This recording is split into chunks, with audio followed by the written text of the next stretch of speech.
हमारे प्रिय भोले बाबा के प्रिय भक्तों का स्वागत है हमारे चैनल पर मेरे साथ भोलेनाथ। तो आप भी ये जानने के लिए इच्छुक होंगे कि केदारनाथ की क्या रहस्यमयी चीज़ है जो ऐसी बात हमें नहीं पता चली।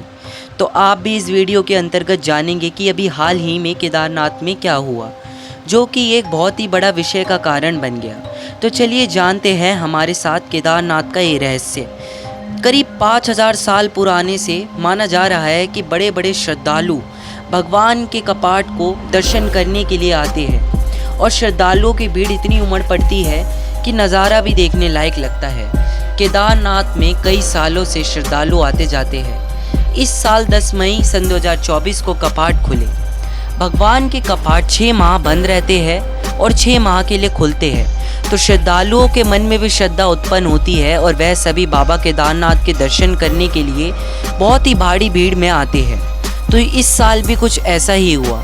जनगणना के अनुसार पिछले सालों के मुताबिक श्रद्धालुओं का आगमन बहुत ही ज़्यादा माना जा रहा था। तो ऐसे में उत्तराखंड की सरकार ने एक बड़ा फैसला लिया और यह फैसला कुछ लोगों के आंसुओं का कारण बन गया, जिससे कि होटल के मालिकों को और मज़दूरों को बहुत ही ज़्यादा परेशानियों का सामना करना पड़ा। उत्तराखंड की सरकार ने यह आदेश दे दिया कि होटल नहीं खुलेंगे और होटल के परिसर को तोड़वा दिया जाएगा, क्योंकि भारी भीड़ के कारण वह भक्तों से अपनी मनमानी करेंगे और मनचाहे पैसे मांगेंगे और श्रद्धालुओं जो आएंगे उनको ठहरने की जगह भी नहीं मिलेगी, तो जिससे कि भारी भरकम भीड़ होगी और यह तो पहाड़ी इलाका है और काफ़ी ज़्यादा परेशानी भी हो सकती है। ऐसे में होटल के मालिकों और व्यापारियों को बहुत ही ज़्यादा ठेस पहुंची, क्योंकि 6 माह तो मंदिर बंद रहता है और 6 माह मंदिर खुलता है। तो वह 6 माह में ही अपनी रोजी रोटी कमा लेते हैं। लेकिन यह सुनने के बाद उनको अच्छा नहीं लगा, जिनसे उन्होंने धरना प्रदर्शन करना शुरू किया। उन्होंने 4 धाम की यात्रा रद्द करने का फैसला लिया और 10 से 12 मई के बीच उन्होंने यह किया भी, जिसको देखकर सरकार ने बड़ा निर्णय लिया कि मज़दूरों को नहीं जाने दिया जाएगा। वह ऊंचाई पर सामान ले जाते थे, तो मज़दूरों को अब नहीं ले जाने दिया जाएगा कोई भी सामान। और साथ में सामान के साथ साथ व्यापारी भी अब व्यापार नहीं करेंगे। और जो बड़े बड़े होटल के मालिक थे उनके परिसर भी तोड़वा दिए गए, उनके होटल भी तोड़वा दिए गए। लेकिन एक चीज़ वहाँ ऐसी प्रकट हुई जिसको देखकर आपके भी होश उड़ जाएंगे दोस्तों। वहाँ पर एक विशेष प्रकार का मुकुट पाया गया।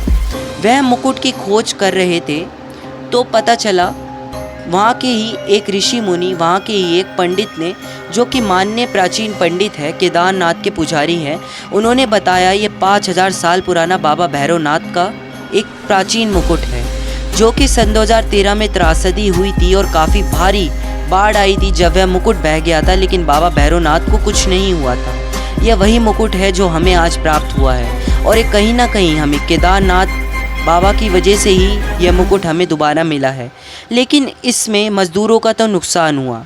तो चलिए जानते हैं आगे कैसे रही बाबा की कृपा मज़दूरों पर और होटल के मालिकों पर। उसी के अगले दिन की बात है। मंदिर के पुजारी को रात्रि सपने में बाबा केदारनाथ के दर्शन हुए और बाबा केदारनाथ ने साक्षात उन्हें बोला कि यहाँ के मज़दूरों को, व्यापारियों को और होटल के सभी मालिकों को कोई भी परेशानी नहीं होनी चाहिए। और वह मंदिर के प्राचीन पुजारी है, तो सभी को उनकी बात पर विश्वास है। और पुनः यह बात समाचार में भी फैल गई और हर जगह सरकार ने भी इसको स्वीकार कर लिया कि केदारनाथ के होटल के मालिकों को कोई परेशानी नहीं होगी। तो उनको उनका मुआवजा भरना पड़ा। सरकार ने पूरा मुआवजा वहाँ के मालिकों को दिया, जिस वजह से मालिक भी खुश हो गए और उन्होंने केदारनाथ के आसपास ही अपना व्यापार करना फिर से शुरू कर दिया। तो इससे व्यापारी भी बहुत ही ज़्यादा खुश हुए कि वह दोबारा रोज़गार अपना कमा पाएंगे। और इससे वहाँ के व्यापारियों को, वह होटल के मालिकों को एक भारी सबक भी मिला, जो स्वयं केदारनाथ बाबा ने उन्हें सबक सिखाया था कि वह मनचाहे पैसे ले लेते थे अपने भक्तों से और श्रद्धालुओं को लूटा करते थे। तो इनसे उनको सबक मिला कि उनको जितना पड़ेगा वह उतना ही श्रद्धालुओं के साथ करेंगे। और इसी के साथ केदारनाथ कौन कौन जाना चाहता है और किस किस का मन है और कौन कौन अभी हाल ही में सन 2024 में बाबा केदारनाथ के कपाट में जा रहा है, तो एक प्यारा सा कमेंट कर दीजिए बाबा भोलेनाथ के नाम। और लिख दीजिए जय हो केदारनाथ बाबा की, हर हर महादेव। और ऐसी ही वीडियो जानने के लिए चैनल को सब्सक्राइब करिए, लाइक करिए और हमारे बेल आइकन को प्रेस कीजिए। आपका धन्यवाद।